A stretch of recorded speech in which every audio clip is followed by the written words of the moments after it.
एक राजा ने अपने सैनिकों को सड़क के बीच में एक बड़ी चट्टान रखने के लिए कहा। चट्टान को बीच सड़क में रखवाकर राजा ने अपने सैनिकों से छुपकर उस चट्टान पर नजर रखने के लिए कहा कि देखना उस चट्टान को रास्ते से कौन हटाता है। लोग उस जगह पर आते रहे और जाते रहे, लेकिन किसी ने भी उस चट्टान को रास्ते से हटाने की कोशिश नहीं की। उस चट्टान के पास से लोगों के गुजरने वालों में राजा के कुछ करीबी लोग और शहर के बड़े व्यापारी भी शामिल थे, और उनमें से कुछ लोग तो राजा को ही कोसने लगते कि क्या राजा इस चट्टान को भी रास्ते से नहीं हटवा सकता। लेकिन किसी ने भी उस चट्टान को रास्ते से हटाने का प्रयास नहीं किया। ऐसा काफी दिनों तक चलता रहा।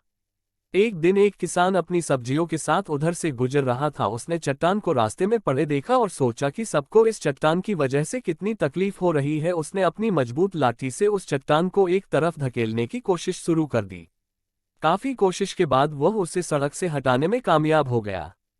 चट्टान रास्ते से हटाने के बाद किसान अपनी सब्जियों को उठाकर जाने ही वाला था कि अचानक उसकी नज़र एक पोटली पर गई जो ठीक उसी जगह पड़ी थी जहां से उसने वह चट्टान हटाए थे। उसने उस पोटली को खोलकर देखा तो उसमें सोने के कई सिक्के थे, और उन सिक्कों के साथ राजा का एक संदेश भी था जिसमें लिखा था कि ये सोने के सिक्के उनके लिए हैं जो इस चट्टान को रास्ते से हटाएगा। दोस्तों, बिल्कुल ठीक इसी तरह हम सबके लाइफ में भी कई परेशानियां आती हैं। कुछ लोग उन परेशानियों से बचकर निकल जाते हैं और कुछ रास्ता बदल देते हैं, और चंद लोग ठान लेते हैं उन परेशानियों का हल निकाल लेने की, और ऐसे ही लोग मुश्किलों में संभावनाएं और संभावनाओं में छिपे अवसर खोज लेते हैं।